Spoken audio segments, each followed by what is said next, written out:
So it is sea day on Fred Olsen after a great night out last night. We got up early and we have had breakfast in the restaurant today, and that was a really nice experience. The menu was good, there's lots of choice on there, service was excellent. When you go in, they ask you if you want to share a table, if you want to sit by yourselves.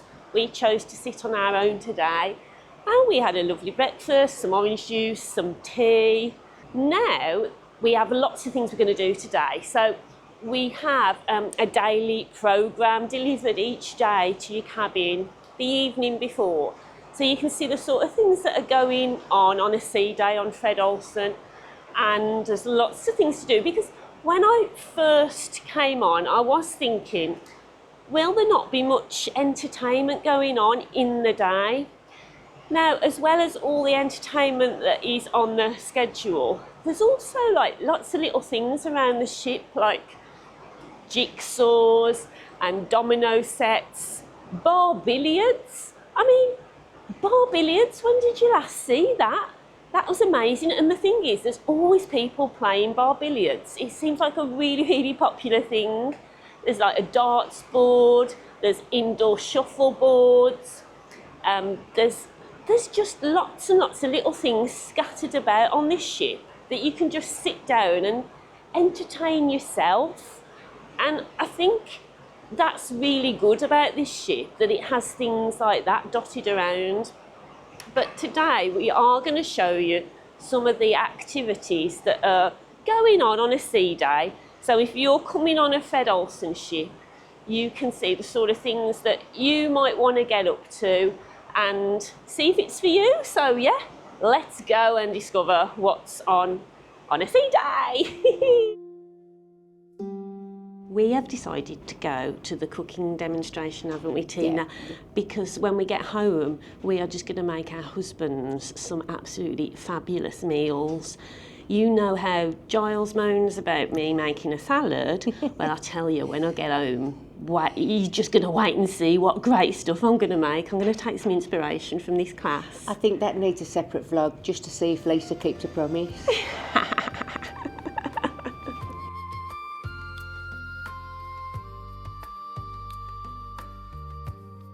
So that was really good, wasn't it? Yeah, but really entertaining, smelt delicious. Hey, and you get the chance to try some as well at the end. And they're actually serving that same dish in one of the specialty restaurants. Yeah. So that's really nice. You can see it being made before you go and have it. And I think we're going to that restaurant tonight. Awesome. Yeah, so now we're going to try and catch the craft class that's going on.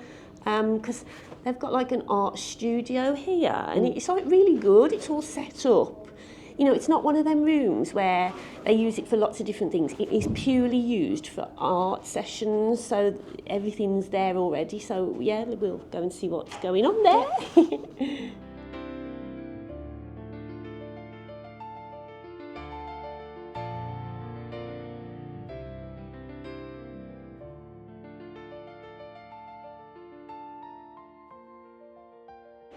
So we've just been to the craft activity, and gosh, that was great. A lovely lady called Sue runs it, and every sea day at 10 o'clock you can go and just do loads of different crafts. Every day there's a different theme, isn't there? Yeah. Today they were making like memory books, but she was showing us they're doing like bookmarks, necklaces, little felt puffins and like little boxes. Little keepsake boxes. So much that you can do in there, and there is a nominal fee, but it's not much. It's like I think between £5 and £10. But you know, you can do some really nice things in there. There's lots of materials. She seemed really great, didn't she? Yeah, she's great. So we only had a chance to just have a look today at what was going on, but we're definitely going to go back, and we were going to do bookmarks, weren't we? Yes. Yeah, so yeah, that's great. So if you're on here, go and check that craft out. It's really, really good.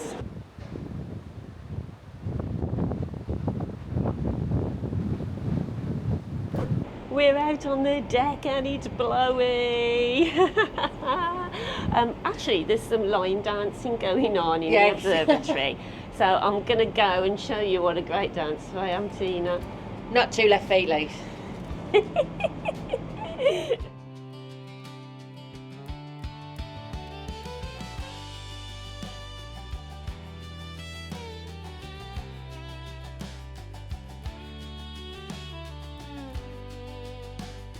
That's been my exercise, you know, for the day. Do you know, I've just got no coordination, Tina. I think you were great. Oh no, do you know, when they're like all dancing, and I just find it really difficult to follow the instructions. I just think my brain's not wired for dancing. But it's just a bit of fun though, Lisa, you know, and I think everyone was there. That was brilliant. Yeah, and you had a go. Oh yeah, no, I do, honestly, I love to have a go at these different things, because back at home, you know, I'd never have a go at line dancing. I'd never go somewhere and think, oh yeah, I'll do that. Would you ever do it? Would you like to do line dancing? No, I'm not coordinated either. No, but there's plenty of people who are doing it, so great form of exercise, great laugh, make friends. Yeah, good.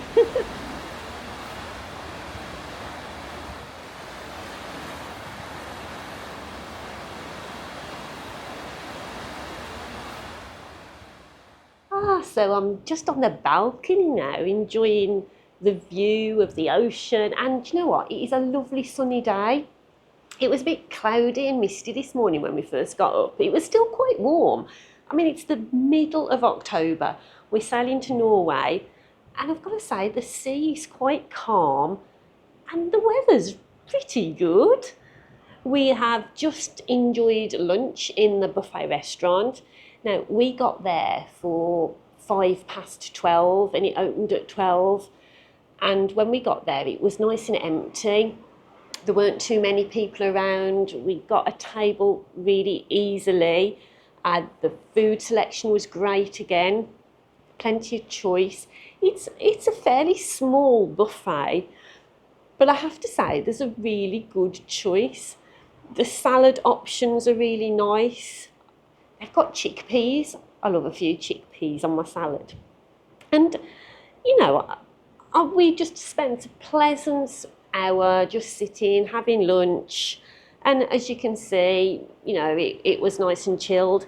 As we left at about 1 o'clock, it had got much busier. And I was saying to Tina, it's the first time she's cruised. I always think if you go to buffet at lunchtime, you better go in as soon as it opens or just as it's about to close, because that period, that middle period of a buffet can get really, really busy and chaotic. And don't get me wrong, it's not as busy as some buffets as I've experienced. You know, the staff are really good. They direct you to an empty seat. Your cutlery is all out on the table for you. It's very much like a restaurant rather than a buffet in many ways.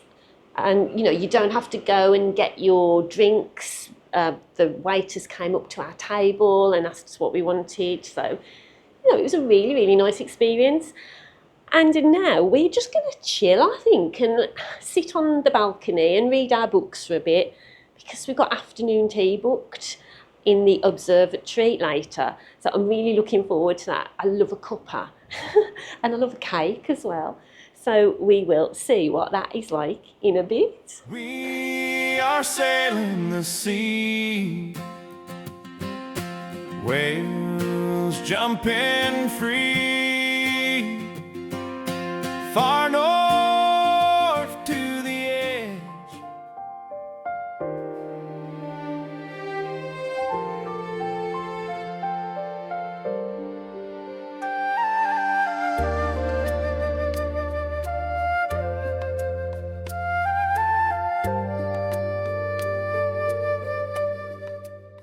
So now we are off for afternoon tea at the Observatory. And this, you can get afternoon tea at the buffet like every day, but this is an extra charge. So I'm hoping it's going to be a little bit nice, Tina. Absolutely. Yeah? Let's see what we get. So what did I think of afternoon tea? Well, it was lovely. That's the afternoon tea that there's a surcharge for. It's up in the Observatory, and there's some music playing as they bring you your tea. You've got a choice of tea. You know me, I had the normal tea, the breakfast tea. There was Earl Grey, and there was a couple of other choices, I think. And you could have coffee if you wanted. a selection of sandwiches, and they take into account any allergies you may have.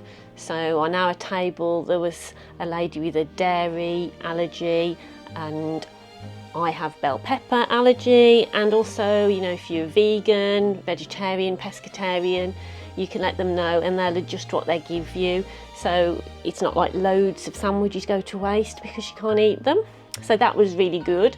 The sandwiches were nice. The bread, it was white bread. Not a fan of white bread, but it was all right, the bread, and the fillings were lovely. Then there was a selection of little cakes, which were very nice. And then we had a plate of scones, and we had 4 different scones, 2 savoury and 2 sweet, and some clotted cream, proper clotted cream, and jam. So all in all, it was a very nice event to do, and there were some people who, I think it was their birthday, and the staff were singing happy birthday to them, and they were making, you know, a fuss of them, and that was lovely. So, you know, if you do want to do something a little bit special, and, you know, tea is your thing, that could be quite a nice thing to do. Sea days are funny things. A gentle hum of engines, a mug of something warm, and that delicious sense of nothing to rush for. And on a 10-day Norwegian cruise with 6 sea days, you really get to surrender to that rhythm. But this wasn't just any sea day, because today Borealis wasn't simply cutting through the water, she was carrying us towards the Arctic Circle, that invisible mythical border of the north that sailors have whispered about for centuries. By late afternoon, the buzz on the ship had shifted. Passengers who had spent earlier sea days sat inside with a cocktail or coffee were suddenly migrating purposefully to deck 8. Because word had spread it was time for the crossing the Arctic Circle ceremony. Now, if you've never seen one of these ceremonies, imagine a pantomime crossed with a Viking saga, sprinkled with a healthy dose of British humour, all set against the backdrop of a slowly darkening Arctic sky. The entertainment team had fully embraced the theatrics. They led us into what they called the legendary realm of the Arctic Circle, complete with booming announcements, dramatic music, and staff dressed as though they'd just stepped out of King Neptune's undersea palace. And there he was, King Neptune himself, trident in hand, beard flowing, surrounded by his royal court. Passengers had gathered shoulder to shoulder around the pool, the atmosphere electric.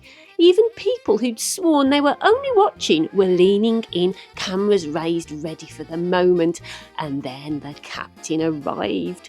Not gliding in with the usual calm authority you see at formal night. No, today he looked like a man who knew exactly what was coming, and also knew he couldn't escape it. To prove himself worthy of guiding Borealis across the icy boundary, the captain had to face a trial as old as maritime tradition itself. And then came the fish.